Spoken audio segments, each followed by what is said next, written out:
नमस्कार, दिन भर की बड़ी खबरों में आपका स्वागत है। मैं हूं अस्मिता। इस बुलेटिन में आज बात होगी किसानों के आंदोलन की, सुप्रीम कोर्ट में बीजेपी को फटकार की, बात करेंगे गुजरात में आजादी के अमृत महोत्सव की, जानेंगे कि जेडीयू में विलय से क्यों बढ़ी रालोसपा की चिंता, और बुलेटिन के आखिर में बात कांग्रेस विधायकों के पार्टी छोड़ने की। लेकिन तमाम बड़ी खबरों से पहले एक नजर सुर्खियों पर। बंगाल चुनाव के लिए कांग्रेस ने जारी की स्टार प्रचारकों की लिस्ट। सोनिया, मनमोहन समेत कई बड़े नाम शामिल, 30 स्टार प्रचारकों की है लिस्ट। कोयंबटूर साउथ सीट से विधानसभा चुनाव लड़ेंगे अभिनेता कमल हासन। 154 सीटों पर लड़ रही है उनकी पार्टी। तमिलनाडु में 234 सीटों के लिए 6 अप्रैल को होना है मतदान। तीरथ सिंह रावत ने किया मंत्रिमंडल का विस्तार, 11 मंत्रियों ने ली शपथ। राज्यपाल बेबी रानी मौर्य ने नए मंत्रियों को दिलाई शपथ। सबसे पहले सतपाल महाराज ने कैबिनेट मंत्री के रूप में ली शपथ। बीजेपी केंद्रीय चुनाव समिति की कल शाम 6 बजे के बाद दिल्ली में होगी बैठक। बैठक में 5 राज्यों के विधानसभा चुनावों के लिए उम्मीदवारों के नाम पर होगा विचार। कल शाम को ही उम्मीदवारों की लिस्ट जारी कर सकती है पार्टी। सुर्खियों के बाद बात आज की बड़ी खबर की। कुछ दिन पहले किसान संगठनों ने साफ कर दिया था, जब तक बीजेपी को चुनावों में नहीं हराएंगे तब तक सरकार हमारी बात नहीं मानेगी। इस समय 5 राज्यों में विधानसभा चुनावों का ऐलान हो चुका है, तो किसान संगठनों ने भी चुनावी राज्यों का रुख कर लिया है। किसानों के प्रचार का डर बीजेपी के अंदर भी दिख रहा है, और इसी खबर पर चर्चा के लिए हमारे साथ मौजूद हैं राजीव जी। स्वागत है राजीव जी आपका। धन्यवाद अस्मिता। लेकिन चर्चा से पहले ये रिपोर्ट देखिए।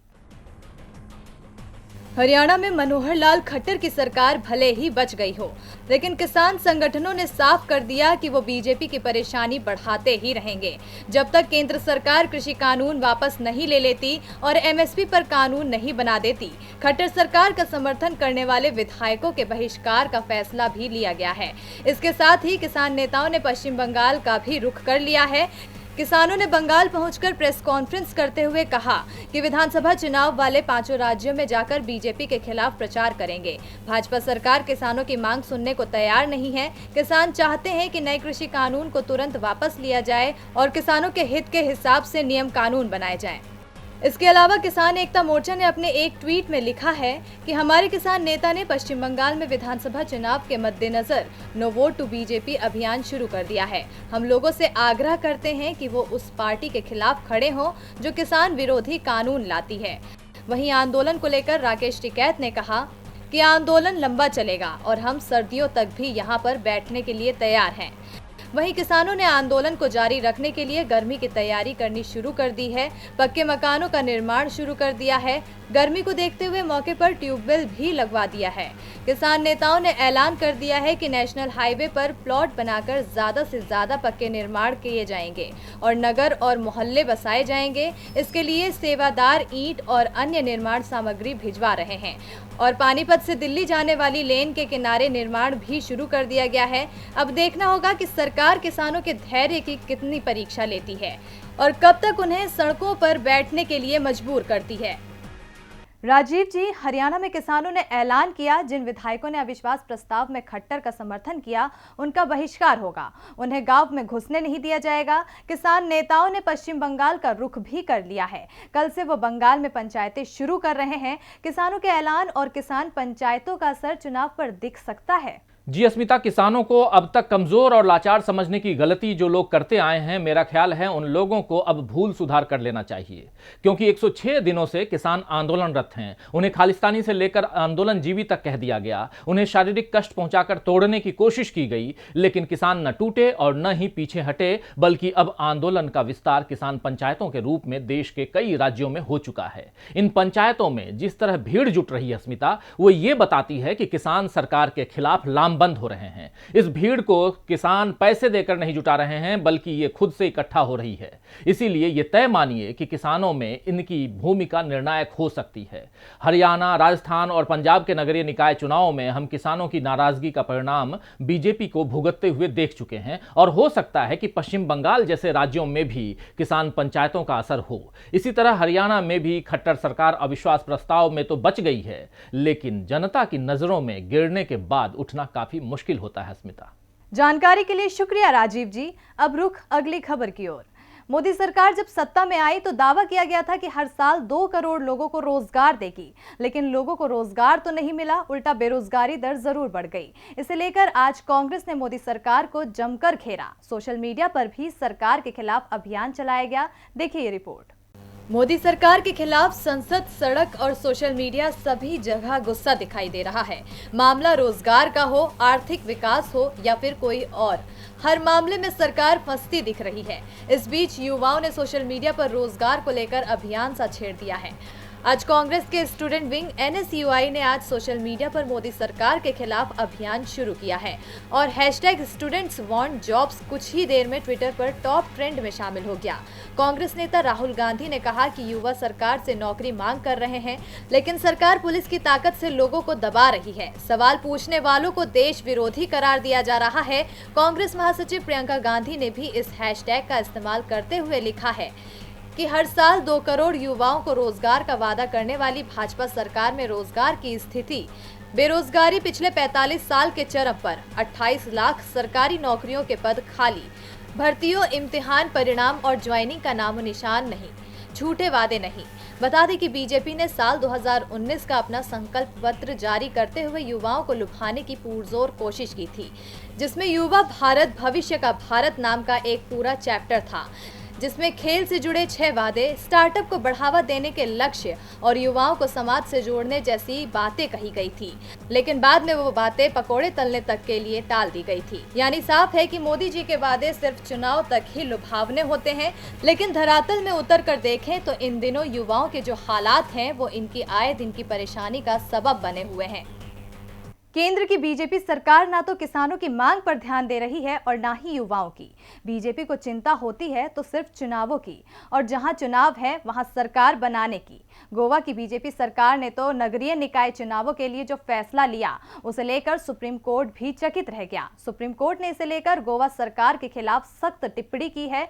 तो क्या कहा है सुप्रीम कोर्ट ने, देखिए रिपोर्ट। बीजेपी और केंद्र की मोदी सरकार पर लगातार लोकतंत्र का मखौल उड़ाने का आरोप लगता रहा है।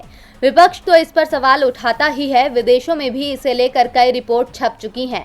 हाल ही में स्वीडन की एक इंस्टीट्यूट की रिपोर्ट के मुताबिक साल 2014 में बीजेपी और नरेंद्र मोदी की जीत के बाद से देश का लोकतांत्रिक स्वरूप काफी कमजोर हुआ है और अब ये तानाशाही की स्थिति में आ गया है। अब देश में लोकतंत्र को लेकर भारत के सुप्रीम कोर्ट ने भी बीजेपी सरकार पर गंभीर टिप्पणी की है। मामला गोवा का है, जहां पर बीजेपी के नेतृत्व में प्रमोद सावंत की सरकार चल रही है।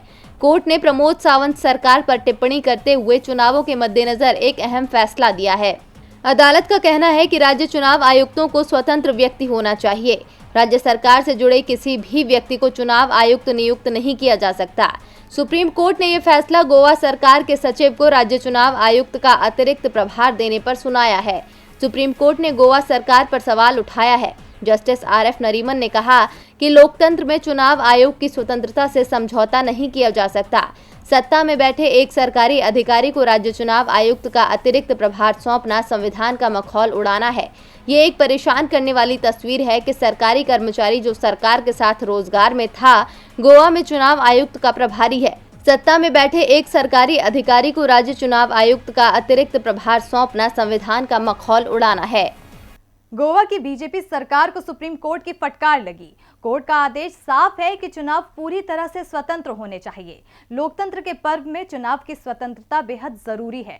दूसरी ओर देश की स्वतंत्रता को भी अगले साल 75 साल पूरे हो रहे हैं और केंद्र सरकार ने आजादी की 75वीं वर्षगांठ धूमधाम से मनाने की तैयारी अभी से शुरू कर दी है।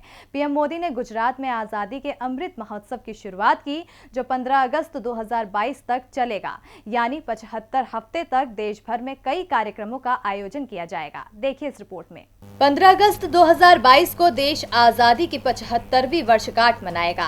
प्रधानमंत्री नरेंद्र मोदी ने आजादी से जुड़े कार्यक्रम की शुरुआत करते हुए आज अहमदाबाद में आजादी के अमृत महोत्सव का ऐलान किया। ये महोत्सव 15 अगस्त 2022 तक चलेगा, यानी 75 हफ्ते तक देश भर में कई कार्यक्रमों का आयोजन किया जाएगा। साथ ही प्रधानमंत्री ने आजादी के अमृत महोत्सव की एक वेबसाइट लॉन्च की। वहीं कार्यक्रम स्थल में एक बड़े चरखे का अनावरण भी किया। इस खास मौके पर कार्यक्रम को संबोधित करते हुए प्रधानमंत्री ने कहा कि मैं इस पुण्य अवसर पर बापू के चरणों में अपने श्रद्धा सुमन अर्पित करता हूं। मैं देश के स्वाधीनता संग्राम में अपने आप को समर्पित करने वाले, देश को नेतृत्व देने वाली सभी महान विभूतियों के चरणों में आदर पूर्वक नमन करता हूं। इतिहास साक्षी है, किसी राष्ट्र का गौरव तभी जागृत रहता है जब वो अपने इतिहास की परंपराओं से प्रेरणा लेते हैं। 1857 का स्वतंत्रता संग्राम, महात्मा गांधी का विदेश से लौटना, देश को सत्याग्रह की ताकत फिर याद दिलाना, लोकमान्य तिलक का पूर्ण स्वराज का आह्वान, सुभाष चंद्र बोस का दिल्ली मार्च, दिल्ली चलो का नारा कौन भूल सकता है। पीएम ने खास मौके पर नमक का जिक्र भी किया। वहीं मोदी ने अपने भाषण में पंडित नेहरू का जिक्र करते हुए कहा, पंडित नेहरू, बाबा साहेब अम्बेडकर, मौलाना आजाद, सरदार पटेल के सपनों के भारत को बनाने के लिए हम आगे बढ़ रहे हैं। देश के इतिहास में ऐसे कई संघर्ष हैं जिनका नाम आज नहीं लिया जाता है, लेकिन हर किसी का अपना एक महत्व रहा है। भक्ति आंदोलन ने राष्ट्रव्यापी अभियान चलाया और पूरे देश में आजादी के महोत्सव को जन जन तक पहुंचाया। कार्यक्रम को संबोधित करने से पहले प्रधानमंत्री सड़क मार्ग से साबरमती आश्रम पहुंचे, जहां उन्होंने राष्ट्रपिता महात्मा गांधी को पुष्पांजलि अर्पित की। वो आश्रम में स्थित आवास हृदय कुंज भी गए, जहां गांधी 1918 से 1930 तक अपनी पत्नी कस्तूरबा के साथ रहे थे। वहीं पीएम मोदी ने इस मौके पर अहमदाबाद के साबरमती आश्रम से पदयात्रा को हरी झंडी भी दिखाई। पीएम मोदी गुजरात की जनता को अभी से ही साधने में जुटे हैं, तो वहीं बिहार में जेडीयू से विलय करने के बेताब रालोसपा चिंता में घिरी हुई है। सीएम नीतीश कुमार ने रालोसपा प्रमुख उपेंद्र कुशवाहा की सारी शर्तें तो मान ली है, जिसके बाद अब विलय होना तो तय है, लेकिन उपेंद्र कुशवाहा की चिंता पार्टी के कई नेताओं का आरजेडी में जाने से बढ़ गई है। देखिए ये रिपोर्ट। उपेंद्र कुशवाहा एक बार फिर पाला बदलने की तैयारी में हैं। पिछले साल 3 साल में कुशवाहा ने कई बार पाला बदला है। पहले वो एनडीए के साथ थे। 2019 के लोकसभा चुनावों से पहले उपेंद्र कुशवाहा एनडीए से अलग होकर महागठबंधन के साथ चले गए। 2020 में बिहार विधानसभा चुनावों में उन्होंने महागठबंधन से भी नाता तोड़ लिया और एक नया गठबंधन तैयार कर लिया, लेकिन बिहार विधानसभा चुनावों में आरएलएसपी का खाता भी नहीं खुला। तो उपेंद्र कुशवाहा ने एक बार फिर पाला बदलने की तैयारी शुरू कर दी और अब वो जेडीयू के करीब आ गए हैं। कुशवाहा 14-15 मार्च को आरएलएसपी का जेडीयू में विलय कराने की तैयारी में है। जेडीयू को भी उपेंद्र कुशवाहा की जरूरत है, क्योंकि विधानसभा चुनावों में जेडीयू को जबरदस्त नुकसान हुआ था। उसकी सीटें 71 से घटकर 43 रह गई। नीतीश सीएम बने रहे तो इसके पीछे बीजेपी की मजबूरी थी, क्योंकि बीजेपी बिहार की सत्ता अपने हाथ से जाने नहीं देना चाहती थी। उसे महाराष्ट्र की तरह बिहार में भी डर सता रहा था कि कहीं शिवसेना की तरह जेडीयू भी एनडीए से निकलकर विरोधी खेमे में ना चली जाए। बीजेपी ने सीएम की कुर्सी भले ही नीतीश कुमार को सौंप दी हो, लेकिन नीतीश पर हर मामले में बीजेपी का दबाव देखा जा रहा है। इसके बाद से ही जेडीयू भी बिहार में अपने आधार को मजबूत करने की कोशिश में जुटी हुई है। उपेंद्र कुशवाहा पहले जेडीयू में ही थे, लेकिन 2014 के लोकसभा चुनावों से पहले वो जेडीयू से अलग हो गए थे और अब 7 साल बाद उनकी जेडीयू में वापसी तय दिखाई दे रही है। लेकिन उपेंद्र कुशवाहा के फैसले से आरएलएसपी में बगावत हो गई है। पार्टी के अधिकांश नेता उपेंद्र कुशवाहा के फैसले के खिलाफ खड़े हो गए हैं। यहां तक पार्टी के प्रदेश अध्यक्ष वीरेंद्र कुशवाहा ने भी कुशवाहा के फैसले को गलत करार दिया है। रालोसपा के प्रदेश अध्यक्ष वीरेंद्र कुशवाहा, प्रदेश महासचिव निर्मल कुशवाहा, महिला सेल की प्रमुख मधु मंजरी अपने कार्यकर्ताओं के साथ राजद में शामिल हो गई। पार्टी के कई और नेता भी आरजेडी में आने की तैयारी में हैं। पार्टी नेताओं के साथ छोड़ने के बाद उपेंद्र कुशवाहा ने भी कहा कि जेडीयू में जाने से पहले वो अपने समर्थकों के साथ बैठक करेंगे, लेकिन पार्टी नेताओं ने साफ कर दिया है कि अब उपेंद्र कुशवाहा के साथ वो नहीं है। तेजस्वी यादव ने भी उपेंद्र के फैसले पर तंज कसते हुए कहा कि कुशवाहा को बधाई हो, जो उनके कारण आज बिहार में आरजेडी को मजबूती मिली है। और बुलेटिन के आखिर में बात कांग्रेस के 170 विधायकों के पार्टी छोड़ने की। 5 राज्यों में विधानसभा चुनाव चल रहे हैं। कांग्रेस और बीजेपी दोनों ही दलों के लिए चुनाव बेहद महत्वपूर्ण है। इस बार दोनों ही पार्टियां दावा कर रही हैं कि इस बार कम से कम 3 राज्य उनके हिस्से आ सकते हैं, मगर कांग्रेस सांसद राहुल गांधी की चिंता दूसरी है। वो पहले भी कह चुके हैं कि यदि मुकाबला करीबी हुआ और कांग्रेस को बहुमत से थोड़ा अधिक सीटें मिलती हैं, तो भी हमारे लिए सरकार बनाना और उसे बचाना मुश्किल होगा, क्योंकि बीजेपी हमारे विधायकों को खरीद लेगी। देखिए ये रिपोर्ट। पश्चिम बंगाल में लोकसभा चुनावों के बाद से ही हम टीएमसी और कांग्रेस के कई विधायकों को बीजेपी में शामिल होते हुए देख चुके हैं। वैसे विधायकों के पाला बदलने का ये खेल पूरे देश में चल रहा है और अभी कुछ दिनों से नहीं, ये बहुत पहले से हो रहा है। लेकिन 2014 में जब से केंद्र में मोदी सरकार बनी, तब से इसमें कुछ ज्यादा ही तेजी आ गई। 2014 में केंद्र की सत्ता से बाहर होने के बाद से ही कांग्रेस के लिए मुश्किलों का दौर शुरू हुआ। कांग्रेस के हाथ एक के बाद एक राज्य फिसलते चले गए। आज हालत ये हो गई है कि पार्टी के पास न तो दक्षिण में किसी राज्य की सत्ता है और न ही पूर्वोत्तर में। मध्य और उत्तर भारत में जरूर कांग्रेस कुछ राज्यों में है, लेकिन यहाँ भी सरकार कब तक चलेगी, इसे लेकर भी सवाल खड़े होते रहते हैं। ये सवाल इसलिए हैं क्योंकि पिछले 5 साल में कांग्रेस के कई चुने हुए विधायक पार्टी छोड़कर दूसरे दल में शामिल हो गए।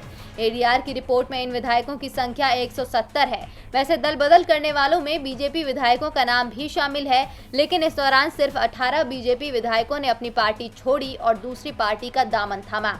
एडीआर द्वारा जारी रिपोर्ट में कहा गया है कि मध्य प्रदेश, मणिपुर, गोवा, अरुणाचल प्रदेश और कर्नाटक में बीजेपी सरकार को बनाने में योगदान कांग्रेस विधायकों का रहा, जो चुनाव कांग्रेस से जीते लेकिन इस्तीफा देकर सरकार बीजेपी की बनवा दी।